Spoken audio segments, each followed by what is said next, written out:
राधे राधे, जय श्री कृष्णा। आइए आज की कहानी को शुरू करते हैं। एक गांव में एक पंडित जी रहते थे जिनका नाम था गंगा प्रसाद। गंगा प्रसाद जी के परिवार में उनकी पत्नी और उनका 5 साल का बेटा था जिसका नाम था दुर्गा प्रसाद। गंगा प्रसाद जी एक बहुत ही पहुंचे हुए पंडित जी थे। उनकी दिली इच्छा थी कि उनका बेटा दुर्गा प्रसाद भी उनकी तरह ही एक शिक्षित पंडित बने, विद्वान पंडित बने। बस यही वे दिन रात सोचा करते थे। एक दिन की बात है, गंगा प्रसाद जी किसी काम से बाहर गए हुए थे। उधर जोरों से बारिश होने लगी। गंगा प्रसाद जी बारिश में अपने घर वापस ना लौट सके। उधर गंगा प्रसाद की पत्नी को ज्वर आ गया और वह धीरे धीरे बहुत ज्यादा बढ़ गया। बारिश थी कि रुकने का नाम नहीं ले रही थी। घर में गंगा प्रसाद की पत्नी और उसका बेटा दुर्गा प्रसाद ही थे। दुर्गा प्रसाद इतना छोटा था कि वह डॉक्टर को भी बुला नहीं सकता था। उधर बेचारे गंगा प्रसाद उस बारिश और तूफान में फंस चुके थे। वह घर कैसे लौट पाते। धीरे धीरे उनकी पत्नी का ज्वर बढ़ता ही जा रहा था, थोड़ा सा भी आराम नहीं। बेचारी ने तड़पते तड़पते अपने प्राण खो दिए। बेचारा दुर्गा प्रसाद अपनी माँ को ऐसे चुपचाप पड़े देखकर बड़ा डर गया। वह जोर जोर से रोने लगा। सारी रात दुर्गा प्रसाद अपनी माँ के पास ही बैठा रहा। उसे तो ये भी नहीं पता था कि उसकी माँ इस दुनिया में अब नहीं रही। सुबह हुई, बादल छट चुके थे और बारिश भी रुक चुकी थी। बेचारा गंगा प्रसाद जल्दी जल्दी अपने घर को आया। उसने आकर देखा तो अपनी आंखों पर विश्वास न हुआ कि उसकी प्यारी पत्नी उसे छोड़कर हमेशा हमेशा के लिए चली गई है। वह दहाड़े मार मार कर रोने लगा। ओ मेरी प्रिय पत्नी, अब मैं तेरे बेटे को कैसे संभालूंगा। तू तो मुझे छोड़कर चली गई, लेकिन अब मेरा और मेरे बेटे का ध्यान कौन रखेगा। यही कह कहकर गंगा प्रसाद रोए जा रहा था। गांव वाले आए, उसे सांत्वना बंधाई और उसकी पत्नी का अंतिम संस्कार करवाया। अंतिम संस्कार के बाद गंगा प्रसाद अपने बेटे के पास बैठा रहा और यही सोचता रहा कि मेरे बेटे का भविष्य क्या होगा। उधर दुर्गा प्रसाद के दिल पर एक गहरा जख्म बन चुका था। उसके दिल में ये बात घर कर चुकी थी कि हमें कोई भी कभी भी छोड़कर जा सकता है। उसने अपने पिता से पूछा, पिताजी, माँ हमें छोड़कर क्यों चली गई। तब उसके पिता ने कहा, बेटा, तेरी माँ का हमारे ऊपर इतना ही कर्ज था, सो उसने चुका दिया और वह भगवान जी के पास चली गई। ये बात भी दुर्गा प्रसाद के दिल में घर कर गई कि हर कोई अपना कर्जा देने ही हमारे साथ रहने आता है। जब उसका कर्जा पूरा हो जाता है तो वो हमें कभी भी छोड़कर चला जाता है। धीरे धीरे दुर्गा प्रसाद और गंगा प्रसाद इस सदमे से उभरने लगे। गांव वाले गंगा प्रसाद को बहुत मानते थे। उन्होंने उसे बहुत समझाया कि दूसरा विवाह कर लो, लेकिन गंगा प्रसाद ने अपने बेटे की खुशी के लिए दूसरा विवाह नहीं किया और ये निश्चय किया कि वही उसे पाल पोस कर बड़ा करेगा और कभी भी विवाह नहीं करेगा। ऐसे ही दिन बीतते चले गए। अब दुर्गा प्रसाद भी नौजवान बन चुका था। वह भी अपने पिता की तरह शिक्षा से निपुण होकर पंडिताई करने लगा था। गंगा प्रसाद और दुर्गा प्रसाद अब दोनों कमाने वाले हो गए थे। घर में फिर से खुशियां आने लगी थी। दोनों अच्छा पैसा कमाने लगे थे, लेकिन होनी को कुछ और ही मंजूर था। एक दिन गंगा प्रसाद की किसी दुर्घटना में मृत्यु हो गई और बेचारा दुर्गा प्रसाद फिर से अकेला हो गया। वह अपने पिता के गम से उभर ना सका।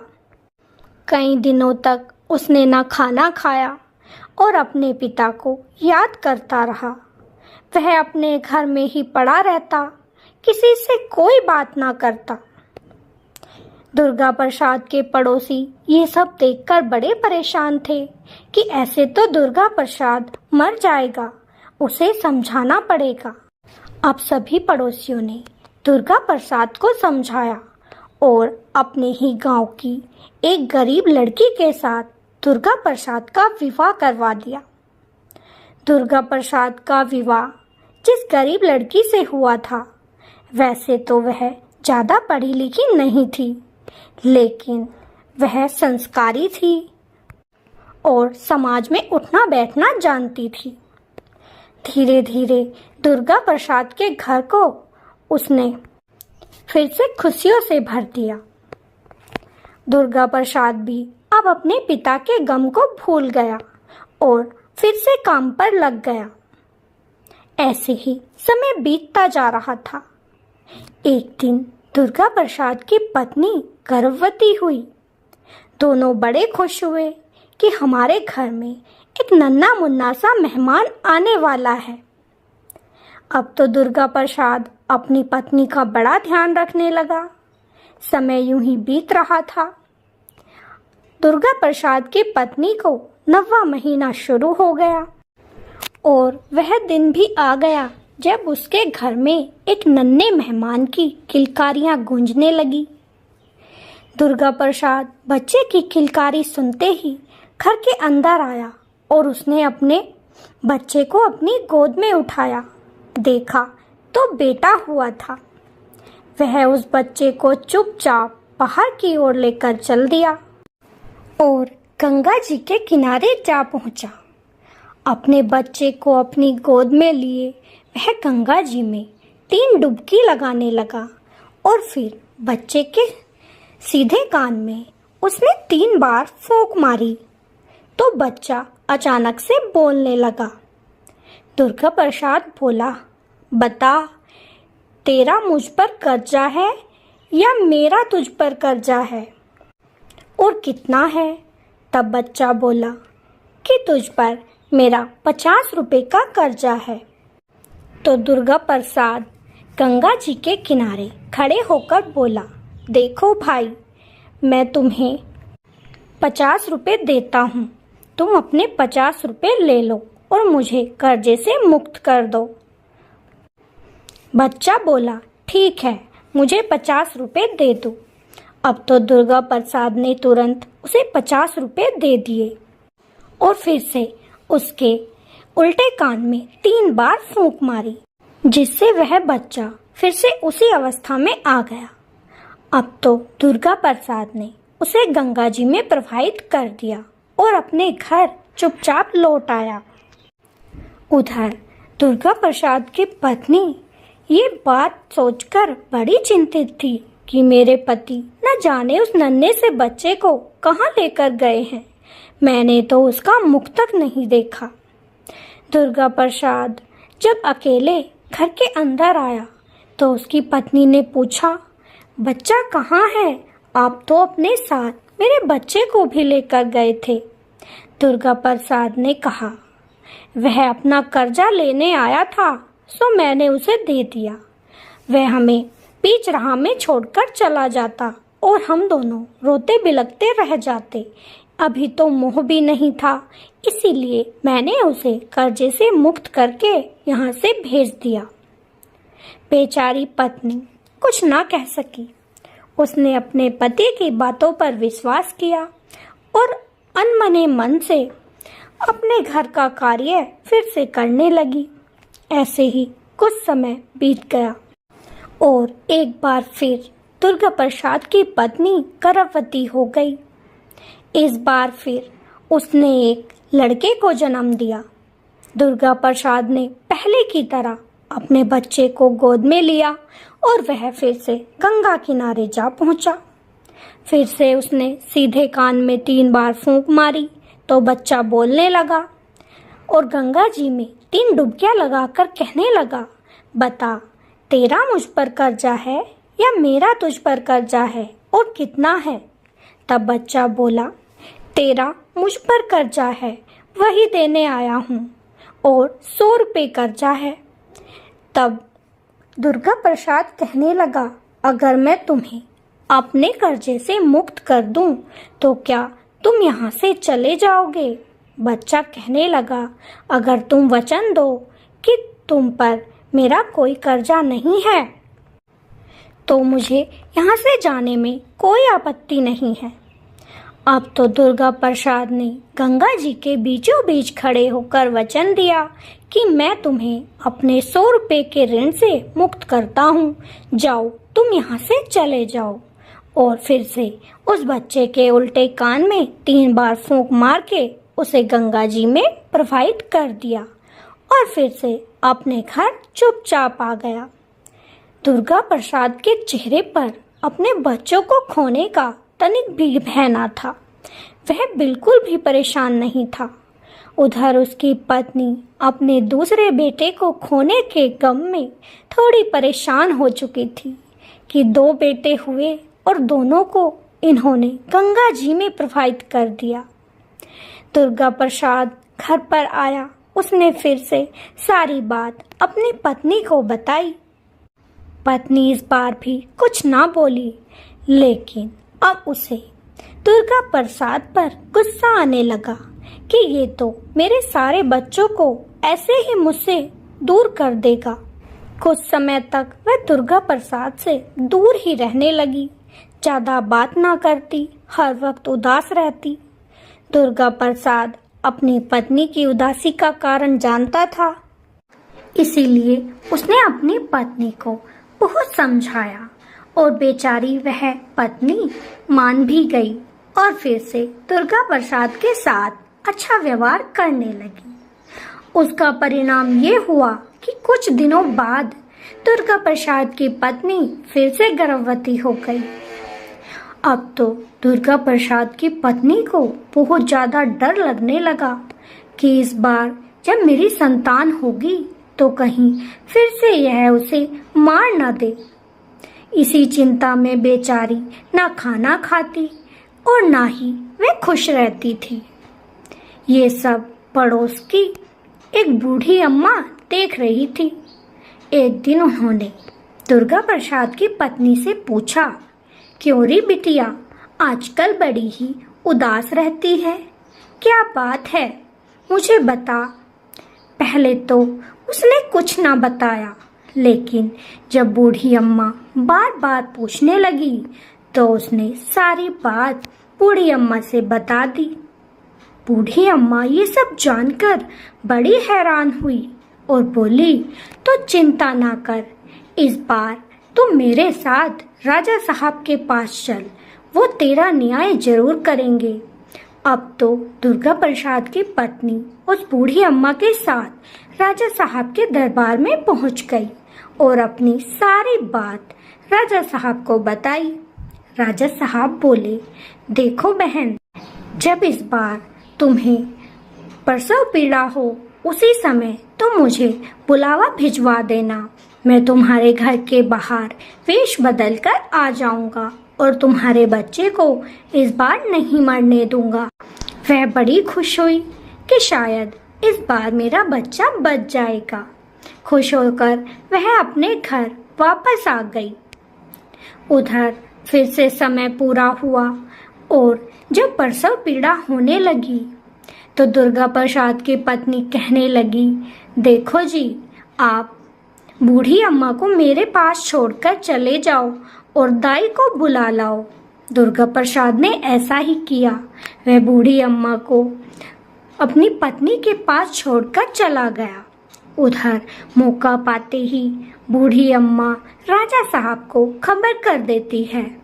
राजा साहब भी खबर पाते ही वेश बदलकर दुर्गा प्रसाद के घर के सामने घूमने लगे उधर दुर्गा प्रसाद भी दाई को लेकर आ चुका था।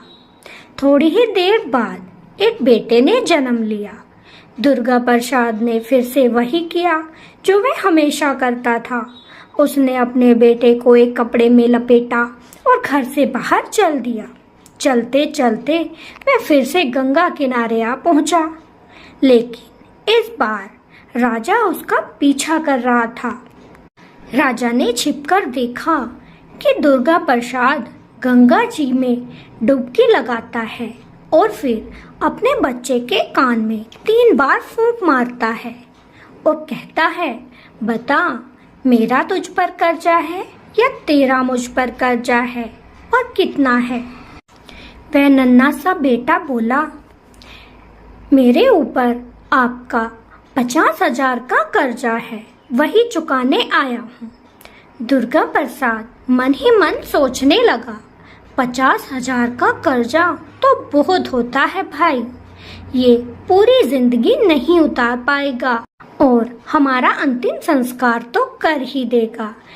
अपने इस बेटे को मैं वापस घर ले जाऊंगा। उसने उसके दूसरे कान में 3 बार फूंक मारी और उसे अपने साथ घर वापस ले आया।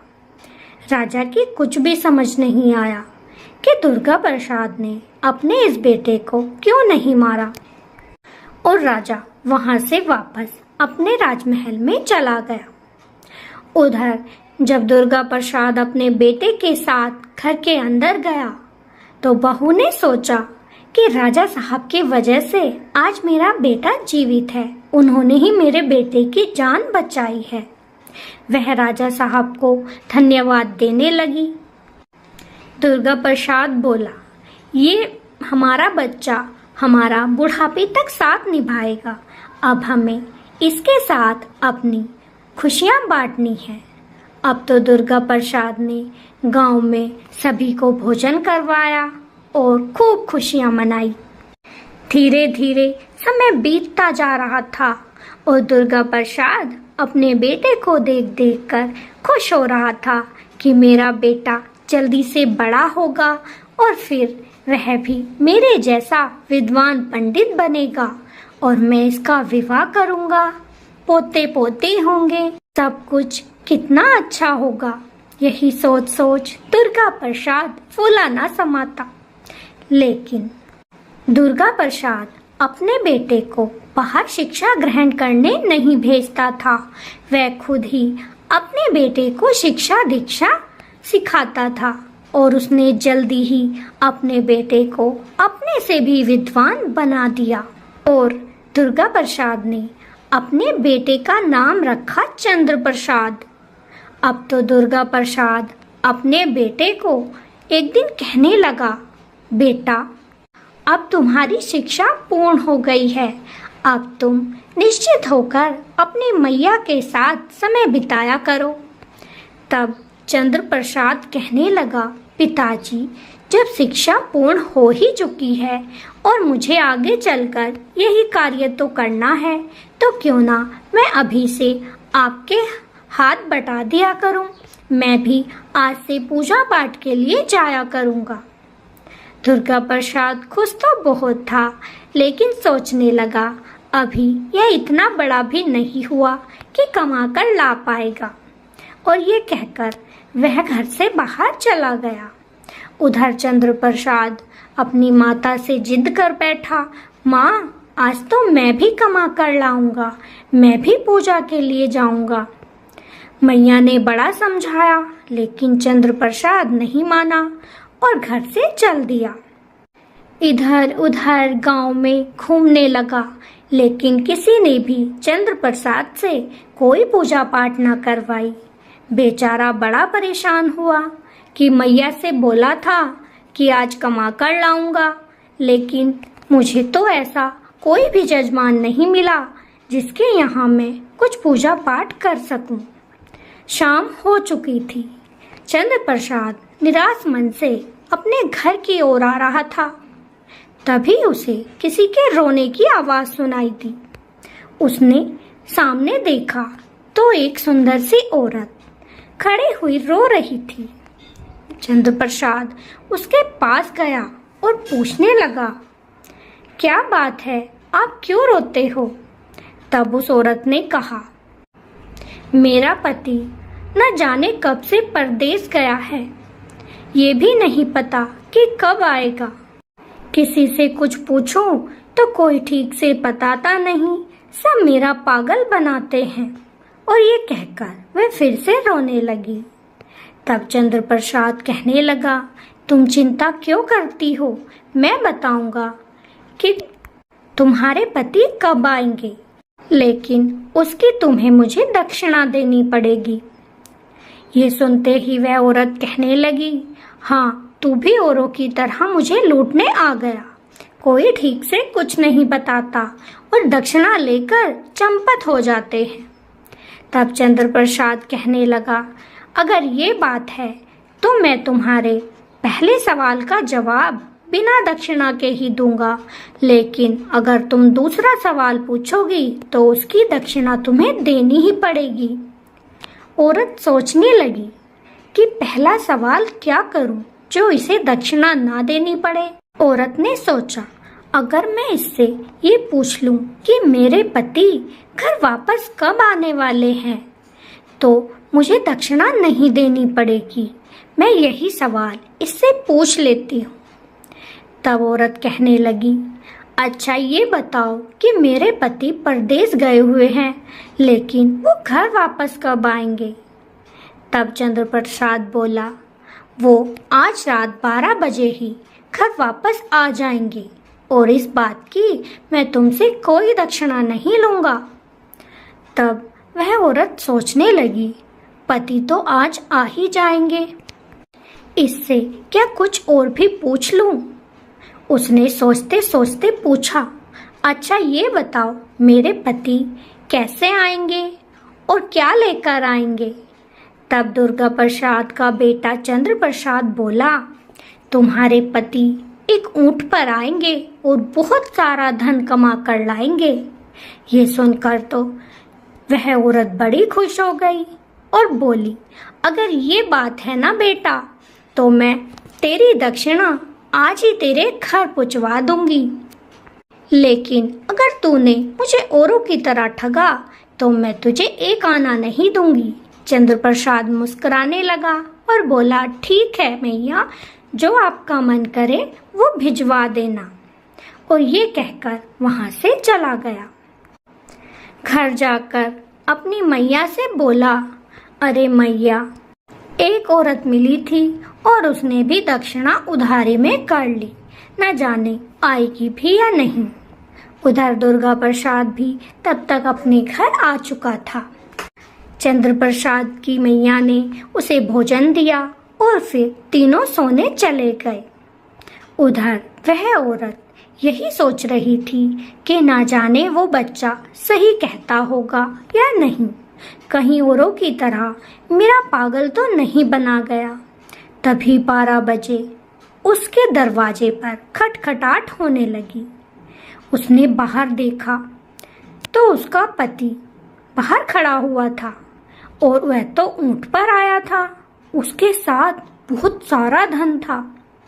औरत ये देखकर बड़ी खुश हुई और बोली, मुझे अपनी आंखों पर विश्वास नहीं होता जी, आज दुर्गा प्रसाद का बेटा चंद्र प्रसाद आया था और उसने यही बोला था कि आप 12 बजे आज रात को आ जाओगे और एक ऊंट पर बहुत सारा धन लेकर आओगे। मैंने उसकी दक्षिणा उसे अभी तक नहीं दी है। पहले आप जो भी कमा कर लाए हो उसका आधा उसे देकर आओ, तभी मैं अंदर आने दूंगी। उस औरत का पति कहने लगा, अरे भाग्यवान, सुबह देकर आ जाऊंगा, अभी इतनी जल्दी क्या पड़ी है, बहुत रात हो चुकी है, सब सो चुके होंगे। लेकिन वह ना मानी और कहने लगी, नहीं नहीं, अभी देकर आओ, तभी अंदर आने दूंगी। वह चुपचाप अपने ऊंट पर बैठा और दुर्गा प्रसाद के घर जा पहुंचा और दरवाजा खटखटाने लगा। दरवाजे पर खटखटाहट होने के कारण दुर्गा प्रसाद की पत्नी उठकर बाहर गई और पूछने लगी, अरे भाई, इतनी रात को किससे मिलना है? तब वह आदमी कहने लगा, तुम्हारा बेटा चंद्र प्रसाद मेरी पत्नी के यहाँ कुछ पूजा करके आया था, उसी की दक्षिणा देने आया हूँ। तब वह औरत बोली, अरे भाई, सुबह दे आते, अब तो इतनी रात हो चुकी है। लेकिन वह बोला, नहीं नहीं, मेरी पत्नी ने अभी देने को कहा है, जल्दी से एक परात ले आओ। दुर्गा प्रसाद की पत्नी अंदर से एक परात लेकर आई तो उसने उस परात में बहुत सारी सोने की मुद्राएं भर दी। ये देखकर तो दुर्गा प्रसाद की पत्नी बड़ी खुश हुई और अपने बेटे पर घमंड करने लगी कि आज कमाने गया था और इतना सारा धन लेकर आया है। एक मेरे पति हैं, बरसों से इतना ना कमा पाए। अब तो उसे अपने बेटे पर अभिमान सा हो गया। खुशी के मारे पूरी रात ना सो सकी।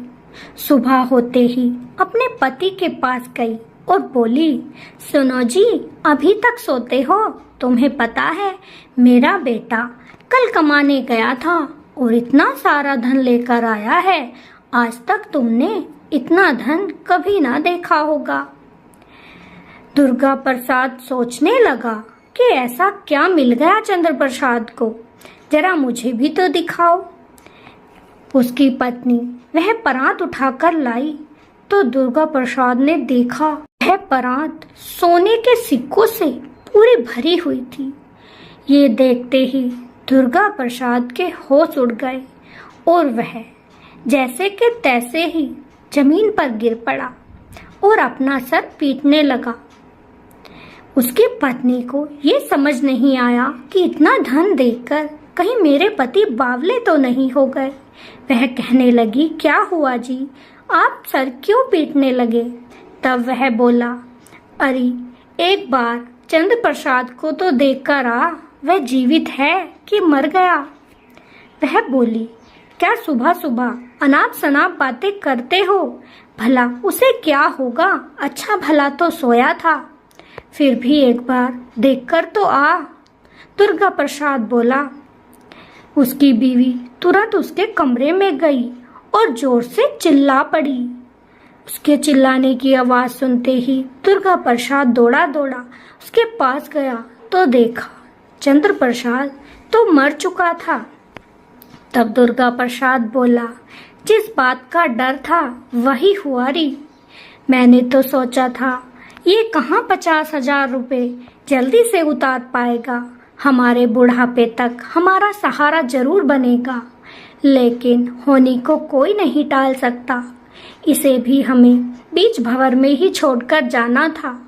जिस डर की वजह से मैंने अपने दोनों बेटों को पहले ही इस दुनिया से भेज दिया, वही इस चंद्र प्रसाद ने भी हमारे साथ कर दिखाया।